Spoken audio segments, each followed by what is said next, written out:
Esdras 3:10, onde está escrito assim: quando os edificadores lançaram os alicerces do templo do Senhor, apresentaram-se os sacerdotes paramentados e com trombetas, e os levitas, filhos de Asaf, com símbolos para louvarem o Senhor, segundo as determinações de Davi, rei de Israel. Cantavam alternadamente, louvando e rendendo graças ao Senhor, com estas palavras: Ele é bom, porque a sua misericórdia dura para sempre sobre Israel. E todo o povo jubilou com altas vozes, louvando ao Senhor, por se terem lançado os alicerces da sua casa. Porém, muitos dos sacerdotes e levitas e cabeças de família já idosos, que viram a primeira casa, choraram em alta voz, quando à vista dele foram lançados os alicerces desta casa. Muitos, no entanto, levantaram as vozes com gritos de alegria, de maneira que não se podia discernir as vozes de alegria das vozes do choro do povo, pois o povo jubilava com tão grandes gritos que as vozes se ouviam de muito longe. Amém. Quando nós entramos aqui hoje, entramos, nos cumprimentamos, felizes porque havíamos chegado, mas com expectativa, qual a palavra que nós vamos ouvir?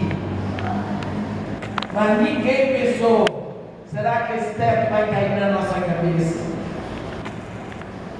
Quando você compra um apartamento, você pergunta tudo sobre o apartamento: área, condomínio, você se interessa pela decoração do apartamento, mas você não pergunta quem calculou o alicerce deste edifício. Essa pessoa tem cacife, ou será que esse negócio aqui vai ruir na nossa cabeça? O que é que está lá no alicerce? Porque olha, lá no dia o Palace 2 caiu, o viaduto Paulo de Fronteira também caiu, de vez em quando caiu aí. Por que será que nós não nos preocupamos com alicerce? Nós não nos preocupamos com o fundamento, porque nós nos preocupamos com o que vemos, e os alicerces nós não vemos, embora o que é mais importante esteja invisível. Desde que o pecado entrou na vida humana, o homem passou a se preocupar com o que ele vê e com o que ele pega. Se nós olharmos para trás, quando Deus criou o homem e a mulher, a Bíblia diz que Deus, todos os dias, na virada do dia, ia visitar Adão e Eva. Eu fico imaginando a vida daquele casal. Quando Deus chegava, eles se abasteciam em Deus. Que coisa maravilhosa! E quando Deus ia, a vida deles era uma constante expectativa pela próxima visita, não é? Só que um dia Deus chegou e não havia ninguém esperando por ele. E Deus chamou: Adão, Adão, onde estás?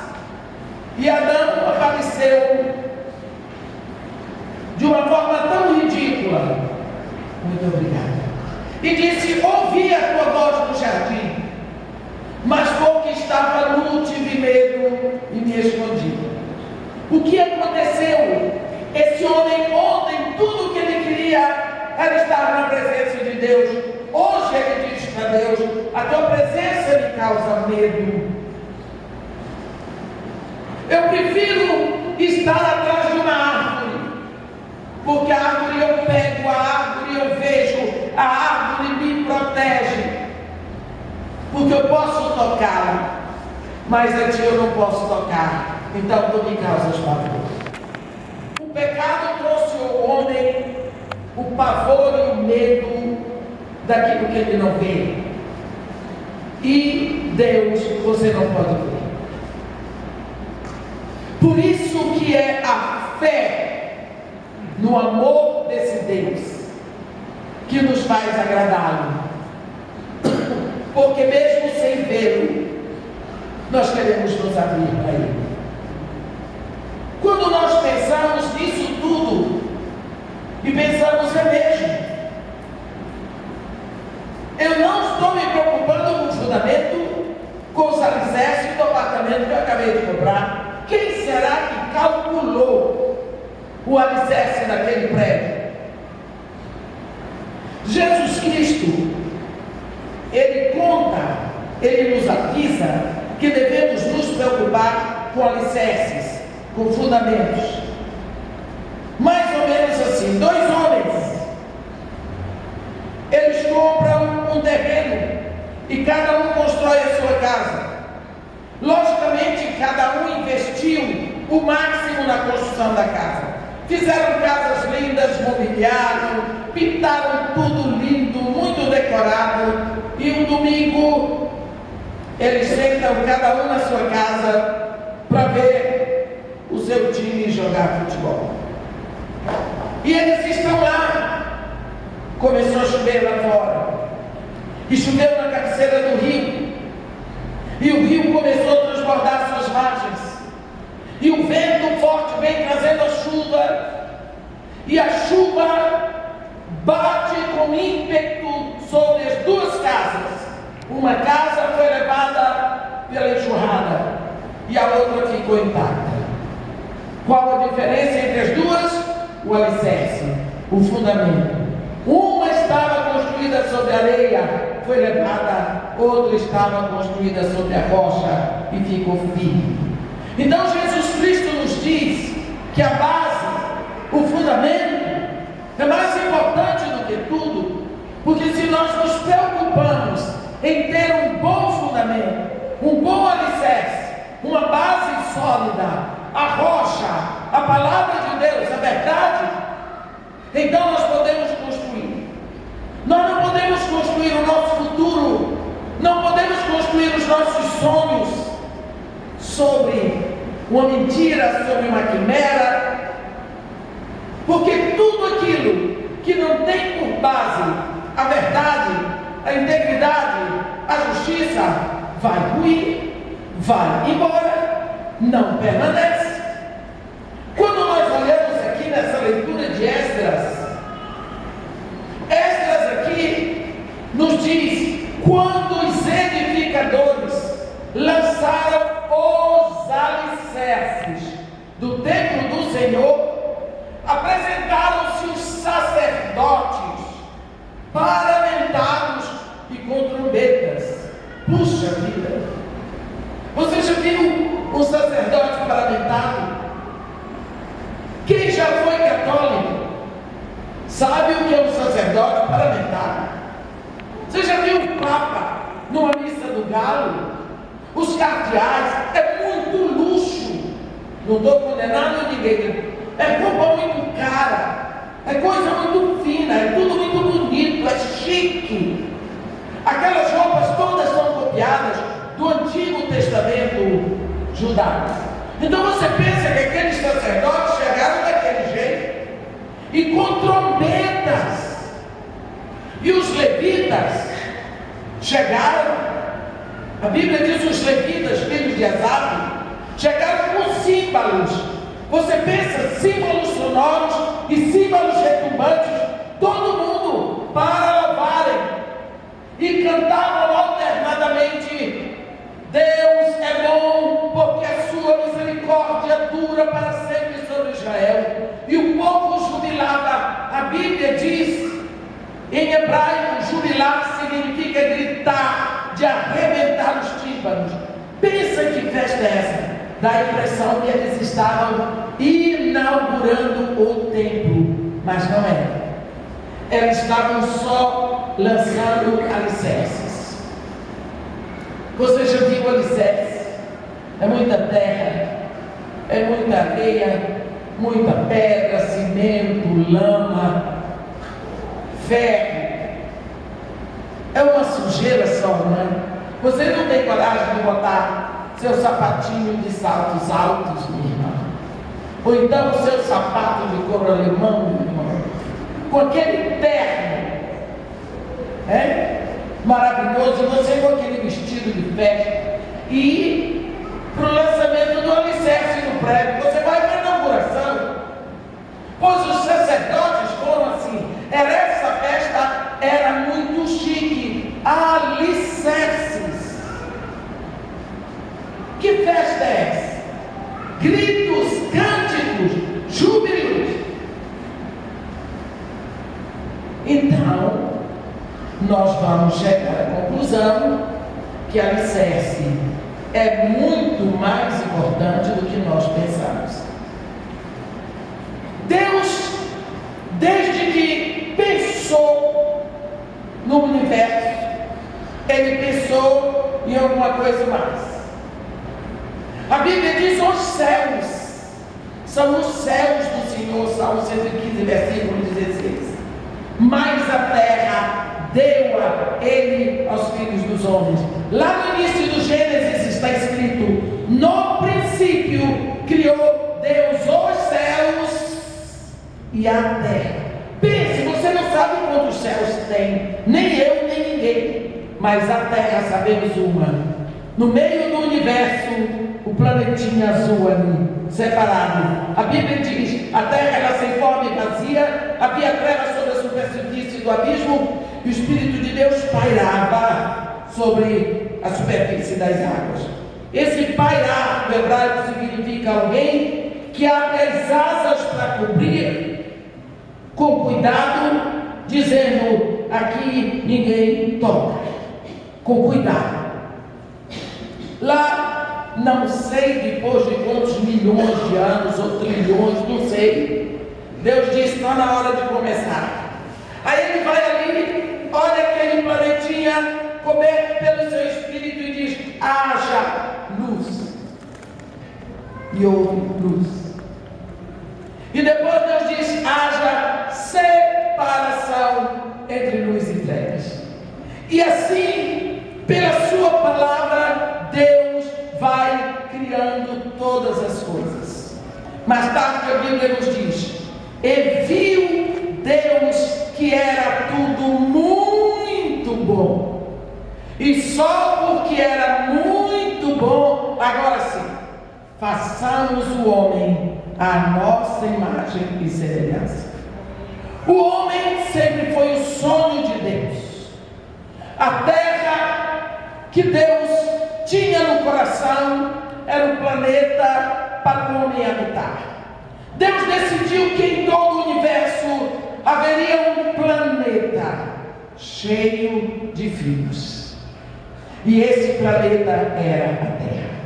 Então Deus vai criar o homem para que este homem tenha completa afinidade com Ele. Para que o homem tenha intimidade com Ele. Para que o homem tenha uma intimidade constante, progressiva.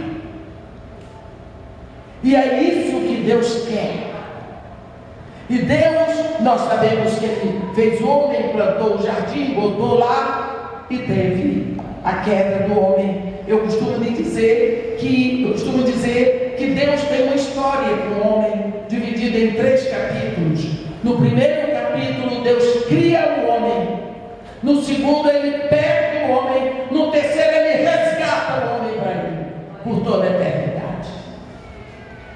Então, agora Deus faz o homem, coloca no homem o seu próprio sopro, e agora a terra está cheia de homens. Mas Deus não está satisfeito. Ele quer, na realidade, uma afinidade maior. Uma afinidade. Quando Ele diz para Jeremias, antes que eu te formasse no ventre da tua mãe, eu te conheci. E precisa nada, eu te consagrei e te constituí profeta às nações. Olha que coisa linda. Deus sempre nos guardou no seu coração. A Bíblia diz que Deus nos escolheu em Cristo antes da fundação do mundo. Antes que Deus fundasse o mundo, nós estávamos escolhidos no coração de Deus, guardados no coração de Deus. Ainda tem gente que fique infeliz nessa terra. Só de saber isso é para você sair pulando e dançando. Olha, tem um momento lá no livro de Jó, quando Jó faz perguntas e perguntas e perguntas e perguntas, no capítulo 38, Deus diz: chega, Jó, vamos virar a mesa agora. Eu vou perguntar e você vai responder. Vamos ver se você pode. Aí Deus começa. Você começa a ler o capítulo 38 de Jó, duvido que você consiga parar. Onde tu estavas, Jó, quando eu lançava os fundamentos da terra? Aí ele diz numa parte: quando as estrelas da alva alegremente cantavam e rejubilavam todos os filhos de Deus. Olha você lá, mais velho que a terra, antes de Jó. Então, a nossa origem em Deus é de toda a eternidade. Hein? Agora, chega o momento da queda. O homem cai. O homem fica com a promessa que Deus deu a Eva, que Deus enviaria o homem que ia reverter o valor da queda. E esse homem, como diz Gálatas no capítulo 4, versículo 4, no ano, na época certa, na plenitude do tempo, Deus enviou seu filho nascido de mulher, nascido sob a lei. Mas agora, nós sabemos que quando Jesus chega, as coisas vão mudar, porque Deus continua santo, e Deus vai ser sempre santo. E Deus, segunda coisa que Deus diz para este planeta é: haja separação entre luz e trevas. Deus é luz, pecado é treva. Não pode haver comunhão entre luz e trevas. Então, o homem está separado de Deus. Quando Jesus Cristo vem, Ele vem falando coisa nova. Mas se você olhar o momento em que Deus tira Israel do Egito, chega no capítulo 25 de Êxodo, Deus diz uma palavra diferente. Ele diz: Moisés, diz aos filhos de Israel que me tragam oferta. De todo homem cujo coração se mover para isso, dele receberás a minha oferta. Esta é a oferta que dele recebereis: ouro, prata e bronze, estofa azul e púrpura e carmesim e peles de cabra, pelos de animais marinhos e pelos de cabra. Ele dá uma lista tão grande e no final ele diz assim: e me construirão um santuário, um tabernáculo, para que eu possa habitar no meio deles. Você diz como? Agora Deus, o Deus eterno do universo, vai habitar conosco? E nós sabemos que Ele deu o modelo da arca, Ele mostrou o modelo celestial para Moisés, e tudo foi feito segundo o modelo que Moisés viu no monte. Deus agora tem uma representação da sua morada, mas esse não era o objetivo de Deus. O objetivo de Deus era ter uma morada em você e em mim. Então, quando chega a hora certa, João Batista começa a pregar. E como é que João Batista começa a pregar? Eu sei, mas eu gosto de mostrar na Bíblia. Então, quando você lê Lá no capítulo 2 de Mateus, capítulo 3 de Mateus, está escrito assim: naqueles dias apareceu João Batista pregando no deserto da Judeia e dizia: arrependei-vos, porque está próximo o reino de Deus. Olhe a pregação de João Batista: arrependei-vos, porque está próximo o reino de Deus. João Batista. Vamos ver Jesus, como é que Jesus começou a pregar? Marcos capítulo 1, versículo 14, está escrito assim: depois de João ter sido preso, foi Jesus para Galileia, pregando o Evangelho de Deus, dizendo: o que é que Jesus dizia? O tempo está cumprido, o reino de Deus está próximo, arrependei-vos e crede no Evangelho. João Batista começa a pregar, dizendo para se arrepender. Jesus começa a pregar e a ordem é que nos arrependamos.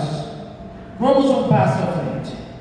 No dia de Pentecostes, primeiro sermão do Espírito Santo pela boca de um pecador.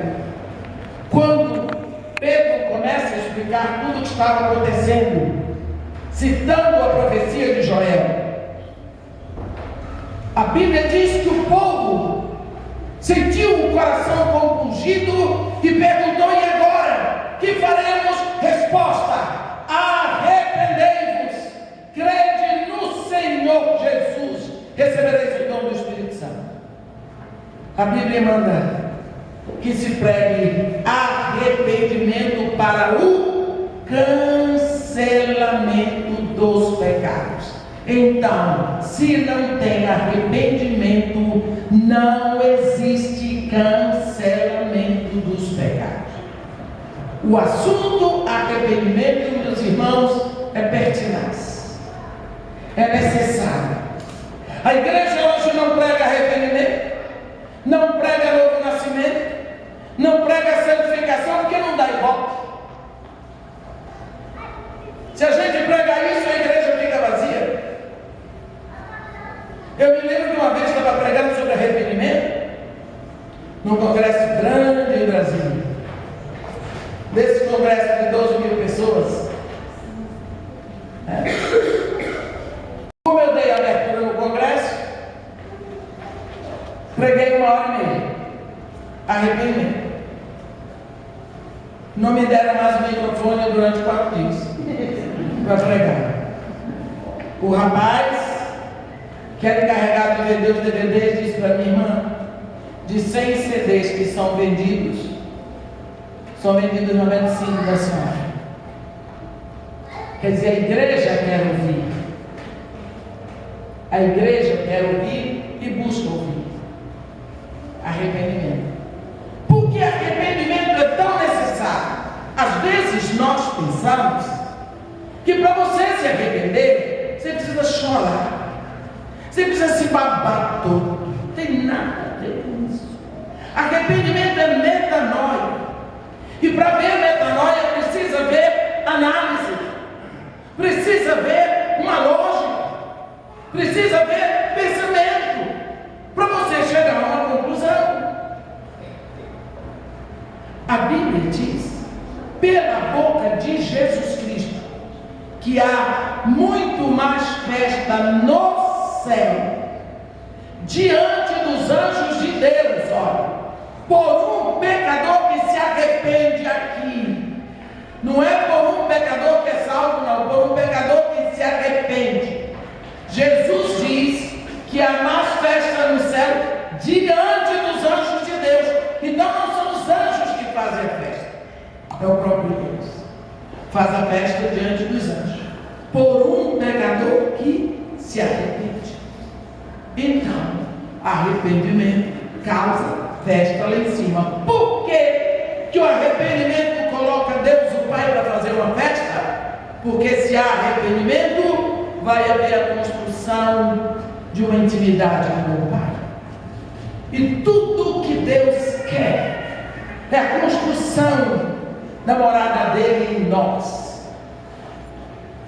Quando Jesus Cristo ensina sobre arrependimento, no capítulo 15 de Lucas, eu chamo de capítulo das coisas perdidas e restauradas. Quando ele fala sobre perda e restauração de vida, ele conta a parábola da ovelha perdida e restaurada. Quando ele fala sobre perda e restauração de valores, ele fala sobre uma moeda, uma dracma perdida e encontrada. Mas quando ele fala sobre restauração de relacionamentos, ele bota o relacionamento de um pai com filho. E se nós observarmos, eu tomei esse exemplo logo, porque todo mundo conhece a parábola do filho pródigo. Jesus Cristo diz, que um rapaz, um homem tinha 2 filhos. O mais moço disse para ele: pai, dá-me a parte dos bens que me cabem, porque hoje eu vou embora. O pai não teria que dar, porque o filho só é herdeiro depois que o pai morre, mas o pai dele. O que é que aquele filho estava dizendo para o pai? Não quero mais sua presença, não quero mais ver o seu rosto, não quero mais a sua casa, eu não quero vir aqui nem quando você morrer. Foi isso que ele estava dizendo para o pai. Era essa a comunicação. O pai dele, ele foi embora. A Bíblia diz que ele dissipou tudo, lógico. Não sabe pelo custo, vai jogar fora. E depois as coisas começaram a ficar difíceis. O dinheiro foi acabando. Onde você tira e não põe, vai faltar. E aí, cadê os amigos? Acabou o dinheiro. Lá na Bahia nós dizemos: amigos são quase todos como aves de arquivação. Faz bom tempo, eles vêm. Faz mau tempo, eles vão. E foi o que aconteceu aqui. Cadê os amigos? A Bíblia diz pela boca de Jesus que no final esse rapaz se agregou a um dos homens da terra, que o mandou trabalhar com os porcos.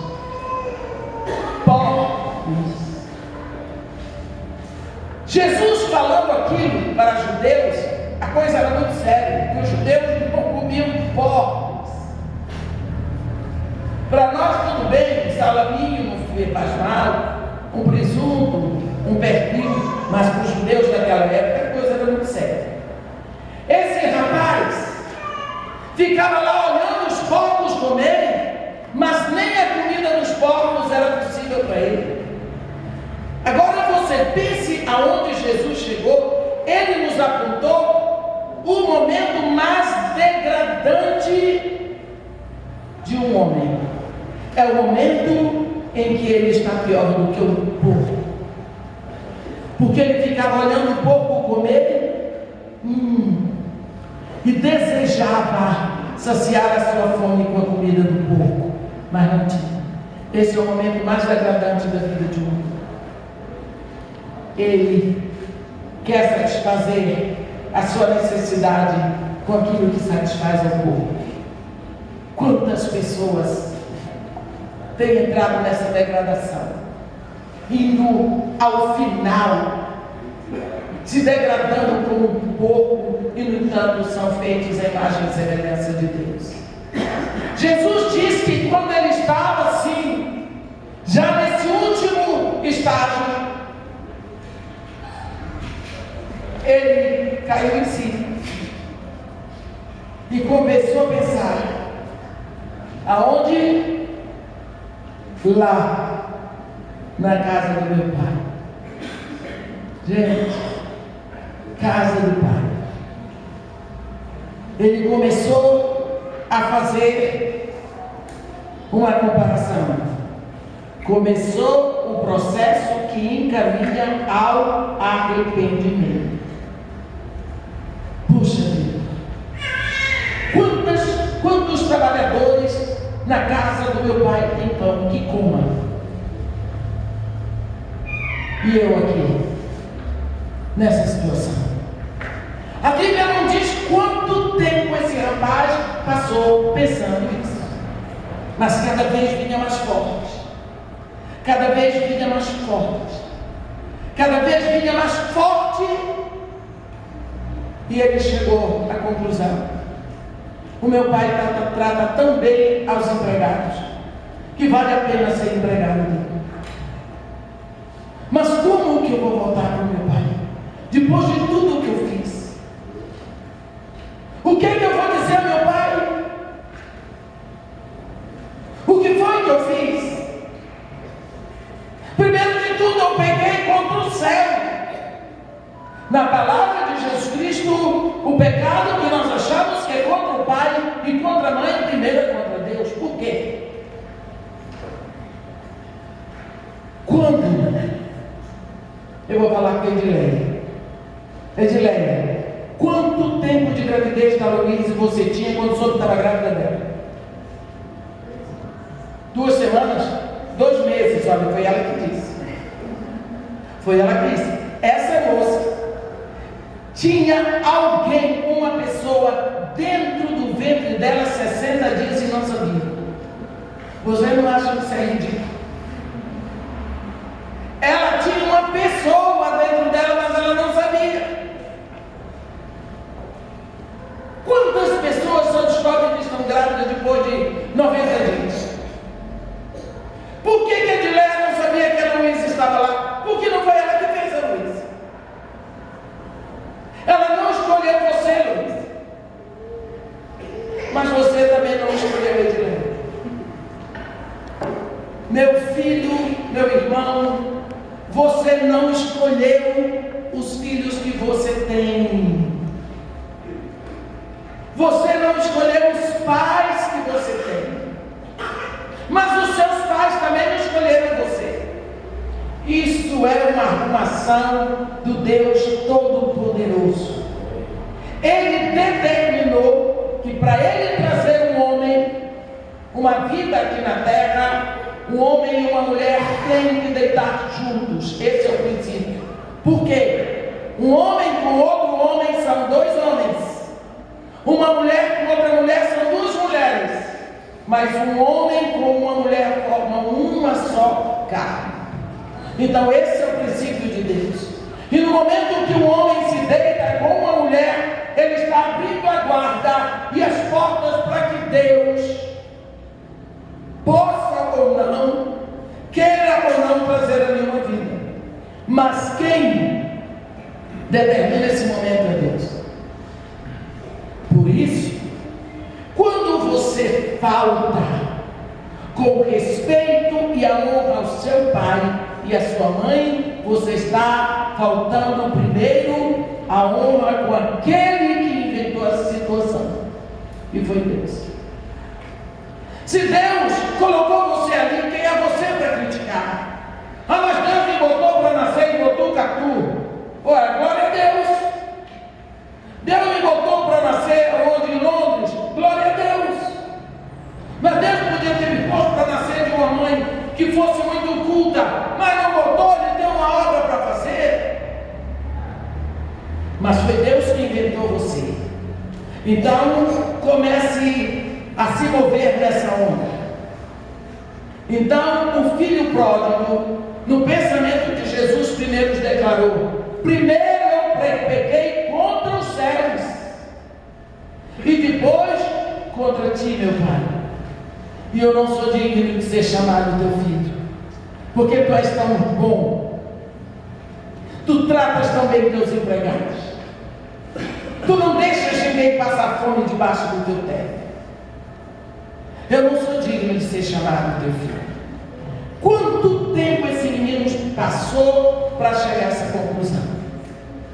Ele analisou isso. Ele fez o levantamento do pecado dele. E ele tomou uma decisão. Levantar-me-ei. Primeiro, irei para o meu pai.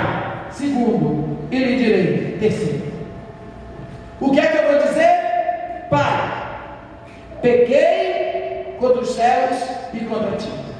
Não sou digno de ser chamado teu filho. Trata-me como qualquer um dos teus empregados. ele estava com tudo pronto, as palavras do arrependimento estavam prontas, ele fez o levantamento do pecado para entregar. Eu ainda vou cair, não vou não. Levantou-se, foi para o pai, e quando o pai veio ao encontro dele, ele diz: Pai, pequei contra os céus e contra ti, não sou digno de ser chamado teu filho.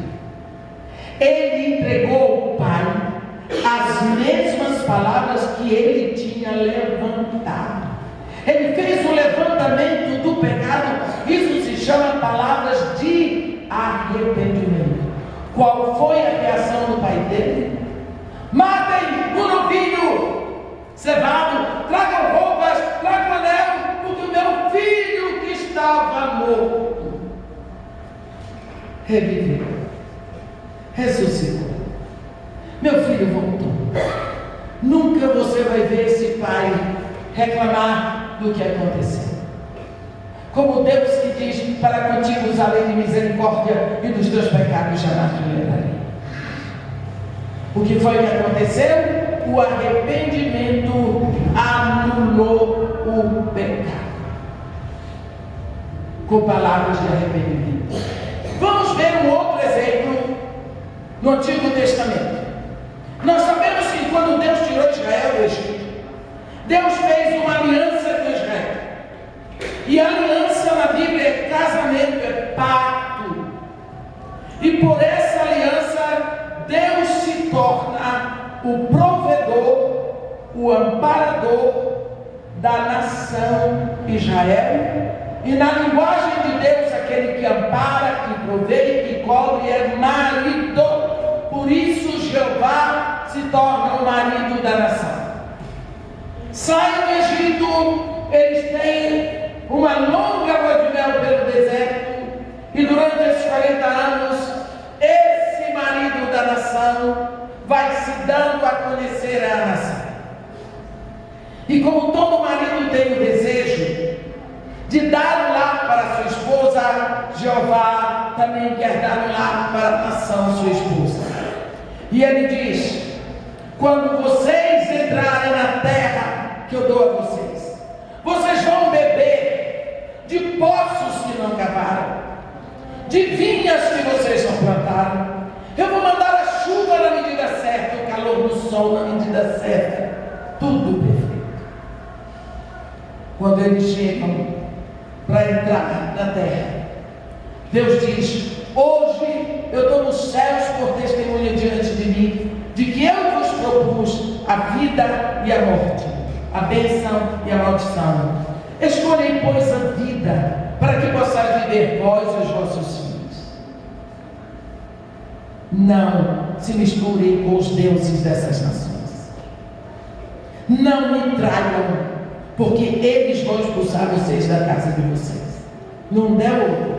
O povo entra na terra, começaram a flertar com os balins, e parece que dos balins o mais charmoso era Baal. Então, Baal, meu marido, meu provedor. Baal manda a chuva na medida certa.